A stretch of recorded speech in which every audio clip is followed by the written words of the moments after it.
Thank you, sir. Thank you very much.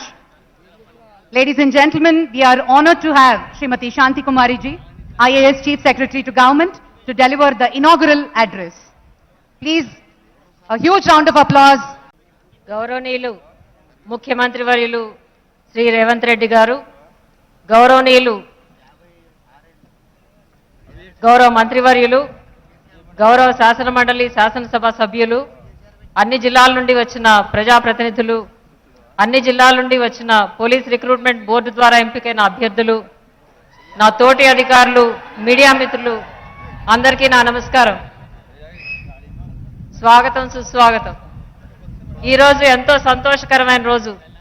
రాష్ట్రంలో కొత్త ప్రభుత్వం ఏర్పడిన 2 నెలల కాలంలోనే మరొకసారి పెద్ద ఎత్తున పోలీస్ రిక్రూట్మెంట్ బోర్డు ద్వారా ఎంపికైన 13,444 మంది కానిస్టేబుల్స్కు అపాయింట్మెంట్ ఆర్డర్స్ అందజేయడం ఒక పండుగ వాతావరణాన్ని తలపిస్తుంది. ఇదే వేదిక మీద జనవరి 31వ తేదీన 6,956 మంది స్టాఫ్ నర్సులకు నియామక పత్రాలు అందజేస్తూ మన గౌరవ ముఖ్యమంత్రి వర్యులు 15 రోజుల్లోనే పోలీస్ నియామక పత్రాలు కూడా అందజేస్తామని ప్రకటించారు.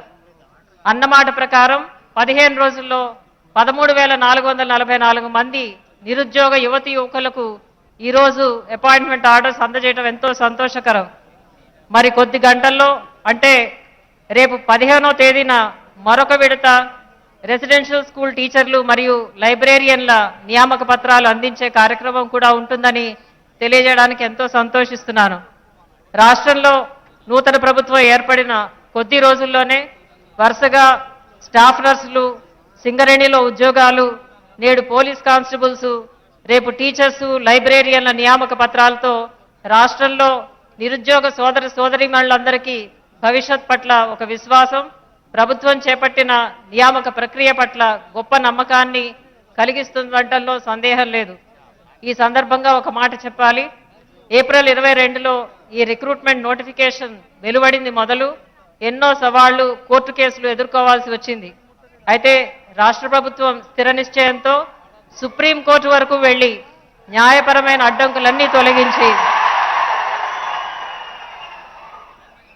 ఈరోజు మీ అందరికీ అపాయింట్మెంట్ ఆర్డర్స్ అందజేయడానికి మార్గం సుగమం చేసింది. ముందుగా ఈరోజు అపాయింట్మెంట్ ఆర్డర్స్ అందుకుంటున్న civil, special police, fire services, prison services, transport మరియు ఎక్సైజ్ శాఖల్లో ఎంపికైన ప్రతి అభ్యర్థికి హృదయపూర్వక శుభాకాంక్షలు, అభినందనలు. కొత్తగా ఉద్యోగాలకి ఎంపికైన మీ అందరికీ నా విజ్ఞప్తి ఏమిటంటే, మీరంతా ఎన్నో శారీరక రాత పరీక్షల్లో పాస్ అయి సెలెక్ట్ అయిన నాణ్యమైన అభ్యర్థులు. మీరు చేపట్టబోయే బాధ్యతలు కూడా సక్రమంగా నిబద్ధతతో నిర్వహించి ఫ్రెండ్లీ పోలీసింగ్కు నిజమైన అర్థం చెప్తూ ప్రజలందరి మన్ననలు పొందుతూ ప్రభుత్వానికి మంచి పేరు తీసుకురావాలని ఆశిస్తున్నాను. పోలీస్ రిక్రూట్మెంట్ బోర్డు మరియు సంబంధిత శాఖ ప్రత్యేక కృషి వల్ల ఇది సాధ్యమైంది. అలాగే ఈరోజు కార్యక్రమాన్ని కన్నుల పండుగగా ఏర్పాటు చేసిన అధికారులందరికీ పేరు పేరున అభినందనలు తెలియజేస్తున్నాను. జై హింద్.